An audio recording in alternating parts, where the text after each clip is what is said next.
महाराज जी, जैसा कि पहले आपको टीवी वगैरह पे देखा है, तो उससे हमें भी कहीं ना कहीं यही लगता था कि हाँ होंगे महाराज जी, ऐसा है वैसा है। पर आज मुझे इस बात का रिग्रेट है कि मैंने कितने बड़े महापुरुष को कम समझ लिया। आज ये गौरी गोपाल आश्रम सिर्फ एक आश्रम नहीं है, हर उस भीगने वाले की उम्मीद है जो बारिश में भीगता है तो यहाँ आता है। हर भूखे आदमी की उम्मीद है कि वो सोचता है कहीं अन्न मिले ना मिले, गौरी गोपाल में मुझे अन्न मिलेगा। एक माँ जब दुनिया से परेशान होती है तो अपने बच्चे से कहती है, जब बच्चे से भी परेशान होती है तो वो आपसे कहती है। और गुरुजी ये सब जो भी आपकी निंदा कर रहे हैं सब बेकार है गुरुजी, क्योंकि बराबरी नहीं कर पाए इसलिए निंदा को अपनाया है। और ये तो वो लोग हैं जिन्होंने राम को भी गलत बताया है। और गुरुजी एक प्रश्न मेरा ये था। बहुत अच्छा, आप जैसी युवा समझ गए चीजों को, ये बहुत खुशी होती है। महाराज जी, हमारा दुर्भाग्य ये है कि मैं नाम नहीं लूंगा, ऐसे ऐसे लोग हैं जिन्होंने लोगों की श्रद्धा से, भावनाओं से खेल खेल के करोड़ों अपने महल बना लिए, स्त्रीवास कर लिया, क्या क्या कर लिया। वो रिहा हो गए जेल से, वो ऐश काट रहे हैं, किसी को परवाह नहीं है। और एक दास आज महाराज आप सबकी सेवा कर रहे हैं, माओ को पाल रहे हैं, लाखों लोगों को भोजन खिला रहे हैं, तो मीडिया आपके पीछे ऐसे पड़ी है जैसे दुश्मनी कैसे निभा रही है। ये सही है महाराज जी, प्रश्न मेरा ये है कि जैसे आप इतनी सेवा कर रहे हैं, इतना सब कुछ यहाँ कर रहे हैं, आपके अंदर बिल्कुल अहंकार नहीं है, और एक हम तुच्छ लोग हैं जो थोड़ा सा भी कुछ अचीव कर लेते हैं तो हमारे अंदर ईगो आ जाता है।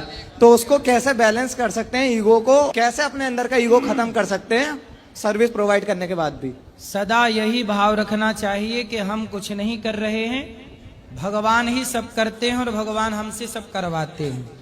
इसलिए चाहे सम्मान मिले चाहे अपमान, ये दोनों भगवान का ही प्रसाद है। अमीरी मिले या गरीबी, दोनों ईश्वर का प्रसाद है। हर परिस्थिति को, हर परिस्थिति पर ईश्वर की कृपा को मानना, यही भक्त का लक्षण है। जो हो रहा वो भगवान की इच्छा है, ये मान के खुश रहो।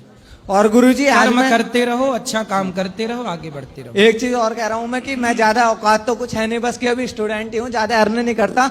फिर भी आज इस गौरी गोपाल से प्रण लेके जा रहा हूँ कि जब तक मैं कमाता रहूंगा अपने जीवन में, चाहे मुझसे कम निकले या ज्यादा, रोजाना गुल्लक में कुछ ना कुछ राशि गौरी गोपाल आश्रम के लिए निकालने का प्रयास करूंगा।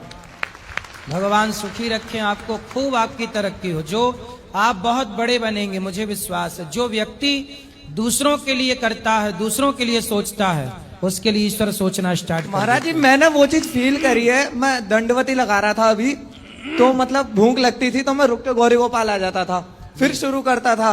तो मुझे तो ये लगता है कि अगर आज वृंदावन से तो गौरी गोपाल की पहचान है ही, लेकिन आज गौरी गोपाल एक मतलब, पहले हम कह सकते थे वृंदावन आदमी सोचता है तो वृंदावन में सीधे पहले बिहारी जी तो आते ही हैं, बाद में अगर कुछ आता है तो केवल गौरी गोपाल और आप आते हैं। मेरी माता जी आपको देख रही हैं, उन्हें राधे राधे कह दीजिए। बिल्कुल, आपकी मैया को राधे राधे। जय श्रीमन नारायण। जय श्रीमन नारायण। जय श्री कृष्णा जी। मैं गुजरात से आई हूँ। गुरुजी, बहुत साल पहले कुछ ऐसा हमने किसी के लिए किया कि उसके अच्छे के लिए वो काम किया, लेकिन अब वो लोग मुझे मेरी मम्मी ने कुछ काम किया था, अभी मेरी मम्मी तो गुजर गई, लेकिन अब वो लोग समझ नहीं रहे और मुझे गाली दे रहे, मुझे हाई दे रहे, तो क्या वो मुझे लगेगी? तो क्या गलती की आपने?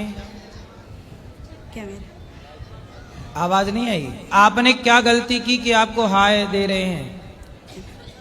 कैमरा के सामने आवाज नहीं आ रही है? आवाज तो आ रही। कुछ उनका पैसा छुपाया था वो आपने? मेरी मम्मी ने। और वो लोग, वो जो जिनका छुपाया था वो बहुत जुआ खेल रहे थे, तो वो सब हार जाते। तो उसकी बेटी जब बड़ी होगी तो वो पैसा उसको शादी में देना था, और वो मैंने दिया भी, जितना मेरे पास था पाई पाई पूरा दिया, कभी हमने वो छुआ भी नहीं। लेकिन अब वो बोल रहे कि ज्यादा थे, तो ऐसा था। मेरी मम्मी गुजर गई, उसको भी 8-9 साल हो गए, और वो जब पैसा लिया वो उसको भी 15 साल हो गए। लेकिन अब वो लोग ऐसा ब्लेम कर रहे कि नहीं तुम्हारे पास ज्यादा था, ऐसा था। मेरे पास कुछ भी नहीं। तो आपने बोल देना ना कि जितना था दे दिया, अब आप कुछ भी बोलते रहिए। हाँ, तो क्या वो लोग ऐसा बोले कि नहीं, ऐसा नहीं है। उनकी हाई मुझे लगेगी? ऐसे नहीं, कौआ के कोसे कोई मरता नहीं है, इसलिए परेशान होने की जरूरत नहीं है। आप ईमानदार हैं तो ईश्वर देख रहे हैं। बस। हाँ, और हम ईमानदारी है। मेरे पति बहुत मेहनत करके काम करते, और मैंने उनकी नौकरी से हमने थोड़ा थोड़ा बचा के फ्लैट लिया, गाड़ी ली, तो सब वो लोग ऐसा सोच रहे कि हमारे पैसे से लिया, हमारे पैसे से लिया। अभी थी 15 साल पहले 4-5 लाख, तो क्या 20 लाख का फ्लैट में ऐसे ही ले लूं अभी? चलो बोलने दो। हाथी चला बाजार, कुत्ते लगे 1000। कहाँ ध्यान दे रही हो आप? अपना मस्त रहो काम में, कोई दिक्कत नहीं। जय श्री कृष्ण, जय द्वारकाधीश। जय द्वारिकाधीश। प्रणाम प्रणाम गुरु जी। जी मैं पूछना चाहता हूँ, सुदामा जी और अर्जुन में कृष्ण का सबसे परम मित्र कौन था? परम मित्र तो सुदामा ही थे, पर सखा जो हैं अर्जुन भी हैं उनके। तो दोनों अपनी अपनी जगह श्रेष्ठ हैं और दोनों की अपनी अपनी भूमिका है। लेकिन आजकल कान को इतना श्रेष्ठ क्यों मानते हैं? किसको? वो अधर्म के पक्ष में है, जो अधर्म के पक्ष में है, वो कैसे श्रेष्ठ हो सकता है? कौन है अधर्म के पक्ष में? कर्ण। धर्म के पक्ष में था वो कभी? कौन? कर्ण। हाँ कर्ण। हाँ। कर्ण की मजबूरी थी ना, दुर्योधन ने। मजबूरी भी हो, सुदामा जी की तो मजबूरी थी, इतनी दारिद्र्य था, इसलिए तो कर्ण को महान नहीं कहा जाता, दानवीर कहा जाता है बस। लेकिन सुदामा सुदामा है। हाँ वही तो। आजकल सुदामा जी का चरित्र के बारे कोई बात ही नहीं होती। आजकल कान को ही ज्यादा उच्च दिखा। नहीं होती है सुदामा जी पर। बिना सुदामा जी की कथा के भागवत कथा पूरी नहीं होती। लेकिन आजकल ज्यादातर नौजवान कान की बात ही करते हैं। महान था, महान श्रेष्ठ योद्धा था। हाँ योद्धा तो था ना वो, लेकिन अधर्म के कुछ पास। हाँ कुछ उसकी अच्छाइयाँ थी, कुछ बुराइयां थी। तो दोनों को देखा जाएगा ना कि अच्छाई कितनी थी, बुराई कितनी थी। मैं सोचता हूँ जो धर्म के पक्ष में वही श्रेष्ठ है। हाँ ये सही है। अधर्म के पक्ष में जो भी हो, अच्छा हो फिर भी हो, गलत गलत हमेशा गलत ही होता है। इसलिए तो भगवान ने कहा अर्जुन से कर्ण को मार दो, इसलिए तो कर्ण को मारा गया।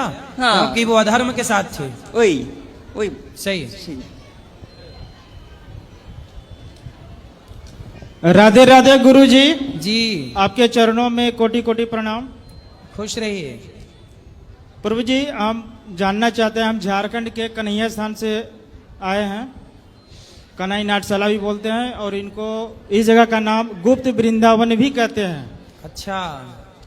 कथा में आता है प्रभु जी कि जब रासलीला कर रहे थे कृष्ण भगवान, उस समय राधा रानी के मन में कुछ बातें आई, तो कृष्ण भगवान वहां से दूसरे जगह चले गए थे।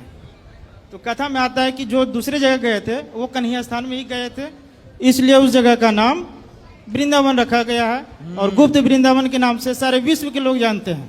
वहाँ इस्कॉन का मंदिर भी है प्रभु जी। हम आपसे जानना चाहते हैं प्रभु जी कि वो जगह के बारे में आप क्या जानते हैं, और सच में गुप्त वृंदावन है? हाँ यदि है ऐसी मान्यता तो होगा। भगवान की तो ये पूरी धरती ही लीला स्थली है। कहाँ कौन सी लीला हुई है ये तो भगवान जाने, और कौन जान सकता है। तो वो यदि है गुप्त वृंदावन तो है। जी प्रभु जी। दूसरी बात प्रभु जी, आप सनातन धर्म का प्रचार करें प्रभु जी, इससे हम बहुत प्रभावित हैं। कल आपकी हम कथा सुन रहे थे, आपने कुछ मीडिया के बारे में भी कुछ कहे थे। कुछ मीडिया वाले आपको बदनाम भी करना चाह रहे हैं प्रभु जी। हम भी मीडिया से हैं प्रभु जी, हम दैनिक जागरण से लिखते हैं, वहाँ से लोकल रिपोर्टर हैं प्रभु जी। और हम आपकी बातों को सुन करके हमको लगा था कि सच में कुछ मीडिया वाले जो है इस तरह की बातें करते होंगे, तभी आप दुखी होकर के इस तरह से बातें अपने बताएं। और हमको बहुत अपने आप में दुख होना पड़ा कि हम भी मीडिया से हैं।